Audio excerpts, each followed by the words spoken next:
Hi, I'm Ryan Malyar, and thank you for tuning in to the December 2024 episode of Corner Office. As always, I'm delighted to be joined by Mayor Christian Dumais. How are you doing, I'm Mayor? great. How are you? I'm fantastic, and it's already December. Time flies. Yeah, it does. And It does. I'm just looking at the list of all the topics we're going over today, Right. and we discussed leaf collection last time, Correct. and there's a It's little notice here. If you were a little late in getting your leaves dropped off, Yes. what can we do with them? Drop it off at the resident drop-off facility. So it's as easy as that. If you have any questions, you contact DPW. Perfect. So yeah, easy. So if you missed it, feel free to drop it off. I know my yard's still a mess. Well, I hear snow is coming, so we should. If it'll get buried and turn to compost. You won't have to and- see it. No, I won't have to see it until the spring. Spring cleanup is a great time to clean up your yard as well. Yeah, absolutely. It's too funny. You're planning to do a State of the City address. Yes, it's the first day of the city, so addressing what's been accomplished and goals that we look forward to becoming in 25. So, it's just a good idea for the residents to say, hey, well, what have we been doing, what we've been working on, and some ideas for the future. So it's just a little update of that. So stay tuned so you get more details on when that will happen. How do you think that'll be different than your town hall that you just So did? town hall was more specific questions. Sure, So we kind of guided that based upon the questions that were asked. So slightly different, but again, it's just more information for the residents so they can have a better idea of what I do and what city council does and how the city is doing overall. Right, So right. yeah, good things to come. Wonderful. We've got a little different take on the holiday tree lighting Yes. this year. It's still going to be right here on Union Common, Still downtown. but there's going to be a lot more happening on Main Street. Yes, the Downtown Villages Association has come together, and which is great. So local businesses have come together and created that group, and now they created a holiday stroll last year, and so now we merged it with the Home for the Holidays, so the tree lighting. So that is on Sunday, December 8th. It kicks off at 12. So there's little stations all across Main Street. Is Main Street So going to be blocked Main off Street is then? going to be blocked off. Okay. So be on the lookout. So December 8th, it's a Sunday. Main Street will be closed. So come on down. It's a good pedestrian walk from everything from ice skating rink to Oh, where's that going to be? right across the street from City Hall, I believe. Oh, in that no parking way. lot. Oh, Yeah, the parking lot. Yep. So little ice skating rink, train rides, Festival of Trees, the Grinch, Pictures with Santa, MHS Choir and String Ensemble, and the Chowder Chili Contest will be back. And I believe a Festival of Trees is happening as well. So there'll be lots of things. I know that I will be there with a little outside City Hall with a little pop-up tent. And then the tree lighting will kick off at 4. So holiday strolls from 12 to 4. Tree lighting will merge down, and then I will hit the button and we'll do the whole tree lighting from So 4 the to button to 6. turn on the lights, it's going to be at 4? Around 4-ish. I think I will arrive around 4:15, and then Okay. we'll get the ball rolling, and that will go till about 6. And then we have the So- choir performing out Choir, there, and yes. and All the usually they things have that the we can do. orchestra moves into the church, so you can warm up a little bit and hear them play. Yep. So it's going to be a great activity. It's things to do downtown to support local businesses. Again, local businesses are putting this all together from the business on Main Street, so I'm very thankful for that. MADC, DPW, Rec Department, they're all involved, and I'm really excited to bring everything together because it didn't make sense for the holiday stroll and the tree lighting to have 2 different No, put it all dates, so let's together, put make all it a big together. Yeah, celebration. and that's what it's about. So if it's anything like the Food Truck Festival or Labor Day, hopefully a lot of people will come down. And again, it's just a good time to be together and truly be thankful for what we have. And I'm excited. It should be a good event. So Should be great. bundle up. Yes. Bring your scarf and your hat. I'm sure there'll be hot cocoa stations There will be. sporadically Yes, throughout the event. That there will be. Yes. Yes. Yeah. I forget where, but the hot cocoa will definitely be there. So yeah, again, it's just a way for the city to, like I said, come down together and revitalize Main Street by bringing events downtown. So yeah, I'm excited. So December 8th, mark your calendar. Starts at 12. Wonderful. So, yeah. And of course, Marlborough loves to get in the holiday spirit, decorating right. their homes. And Yes. there's going to be a holiday lights contest. right, And yes, it's one of it's our definitely- favorite things at the studio is the City Hall usually sends over a list of all the homes so we can get out there at night. So don't think we're just creeping. You're on the list. You're submitted by someone if we're Right. taking photos and video of your home. Yes, the mayor's nice list, I guess, for Christmas lights, right? Yeah, yeah. Again, so this is happens every Unitil's year. nice So list. yes, so we're just continuing the tradition. It's been going on for quite some time. So if you get the mayor's newsletter, my newsletter, feel free. There'll be a form in there to submit your request or your entry, and then their winner will win $100 gift certificate for a local business of their choosing, and then there's a second place for $50. So go decorate your house and take pictures and submit it, and then you can win big. So, Wonderful. yeah, again, it's just to get into that holiday spirit, and kind of showcase, people's creativity in their Christmas. I know we were talking earlier, you have not decorated yet. No, I haven't touched a thing. Yes, and I have yet, nor do I. So this will get me in the holiday spirit by visiting all the houses that are decorated. And then we can post it, and then people can kind of, I know a tradition growing up was for me and my family to drive around and see all the Christmas lights. So maybe we'll bring that back and kind of check things out. So, Wonderful. So look out for the form. So. We have some students visiting from Japan. Yes. And I have some experience in Japan. I wish they were here for Christmas because Christmas is very different in Japan than it is from America. Okay. How so? Well, it's not a religious thing. Got it. And it's sort of the opposite of, it's sort of the equivalent of New Year's Eve. Christmas is for lovers. And New Year's Eve is for families. Okay. And the big tradition, it sort of is American inspired, is that on Christmas you eat fried chicken, and specifically Kentucky Fried Chicken. And you have to sign up, you have to order months in advance to get and the lines wrap around the block. I was in Tokyo, and people standing there waiting to get their fried chicken. It's fascinating. That is interesting. But it's not a religious experience. It's more so about the commercial idea of Christmas that we brought to Japan. So it's lots of Santas and snowmen and things. It's and Christmas carols, but it's very different, but still a lot of fun. And they do great lights over there too. They call them illuminations. Oh, wow. Yeah, it's fabulous. Wow. But we have wonderful students here. But enough about me and my deep knowledge of Japan. I love it. No, I did not get that from them today. Yeah. So yes, we have some Japanese. We have about 8 students.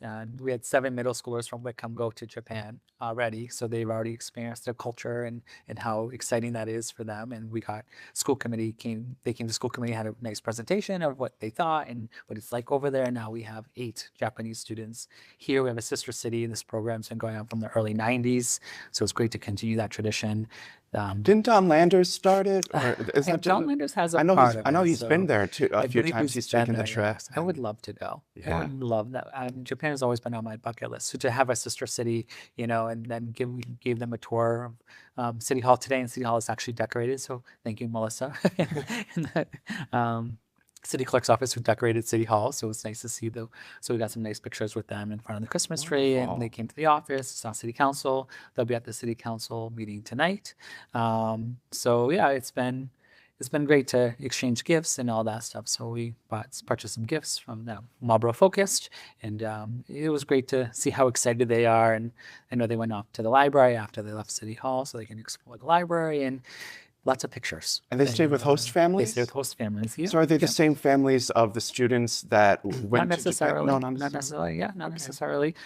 So people just host. And again, it's such a great tradition that we've had here. It's not really talked about or emphasized. But again, the students that went to Japan had nothing but amazing things to say and how to build the program up, just because it's an experience of a lifetime to go, especially at middle school age. Not too many kids travel that often or have the chance to travel, but to go at a middle school age. I mean, I was able to go to Europe through Marlborough High in 11th grade, and even that for me was extremely transformative. But to go at a middle school age and have them come here as well and see the excitement and the pictures and the gifts, and they're just very appreciative. Oh, that's wonderful. But it's a great program, and I'm happy to continue that. So wonderful. Yeah. I look forward to watching the council meeting and getting a look at everyone. Yeah, it'll be great. Yeah, and again, they're so excited, to see that energy. It's pretty great. Right. I don't know how to do a transition into this next topic. Speaking of City Council. Tax classification. Yes, tax classification, yes. So the hearing is December 2nd. So we will discussing the tax rate at the City Council meeting. So we're recommending a shift of 1.45 from 1.44. We'll keep the tax rate under $200 for the year. So we've done that last decade, so the tax will go up slightly, but no different than all the years. Last year was a fluke of being negative, or your tax bill went down about $188, and this will go up about that same amount. So but even at under 200, just under $200, that's still very, very low compared to other communities in the region. It's incredibly low considering all the other communities. Marlborough's, we're very fortunate to have a strong financial component, and so we're very fortunate. So and then the values of the houses went up astronomical. So Marlborough's in a great position if you want a house here, just because the value of your house seems to be going up every year. So that will affect your tax bill as well. But as far as the tax rate, it is going down yet again. That's why economic growth is so important, to have that new growth, because it offsets the tax base for the residents. So if you see that new project, you see that coming on. Last year we had a growth of $3 million. This year it was only about 2.4 million.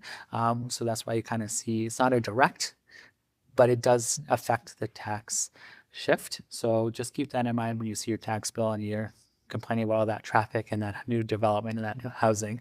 We need that to compensate for the taxes, unfortunately. So you can't have it both ways. You can't still be a country kind of city, but also want the tax rate to be low and then get all the services that we do provide. We're just talking about the leaf pickup. Like no other community really does that, and to be able to do that twice a year is pretty exceptional for the city to take on that burden, and that obviously affects the tax rate. So it's kind of boring stuff to talk about, but there is reasons why we have to charge the tax rate what we do, because it's to provide those services that Marlborough residents get each and every day. So good stuff, right? Well, we're talking about good stuff, and this next item here has a big old frowny face on it. It does. And it does. Tell everyone what the frowny face is for. The Boardwalk is officially closed. Just for the season. Just for the season, yes. Forever. No. It was such an incredible season with it. I mean, I can't even count. Probably like thousands of people walked on it. I drive right past it every day on my way to work, and even bright and early in the morning, you see people out taking their morning walks. It's fantastic. Correct. Yeah, I'm still surprised about how many people utilize that boardwalk, especially in the beginning when there were so many naysayers in the beginning. But it's a true destination. Other communities come up to me and say, wow, you have the boardwalk, especially at the mayor's meetings that I have. They're like, oh, Marlborough has the boardwalk. I'm like, yes, we do. And it's popping up on social media too. All the Instagrammers and stuff and TikTokers are talking about the boardwalk as like a feature of things to do in the region. They're talking, go to the Wayside Store and go to the boardwalk in Marlborough. It's fascinating. Yeah, and that's great. It definitely, again, helps that economic drive, because again, if they're coming for the boardwalk, they'll probably grab lunch or grab a coffee, and that definitely helps the meals tax. So it's been great. It's another thing to do. But unfortunately, it is closed, and we'll open up sometime in the spring. Obviously, with the weather, it's a huge liability, so we're just going to close it, and then we'll reopen in the springtime. So if you used it, fantastic. If not, you're missing out. You'll just have to wait till the spring. Just wait until the spring, and it'll be fresh and ready to go. Love it. Honestly, I was able to walk on it quite a few times, and there's something calming about it, so I'll definitely miss it in the winter, but it's probably going to be too cold, and I don't want to use it anyway. No. I'd rather be And the bundled whole up. loop is fantastic too, but that's not something you really want to do in the winter either. Correct. So because it can get very slippery with ice and in the snow, so we'll just have to wait till the spring. There we go. Yeah. We have some somber news for the Marlborough community. Yes, Steve Uliss passing is definitely, so the owner of Fireflies.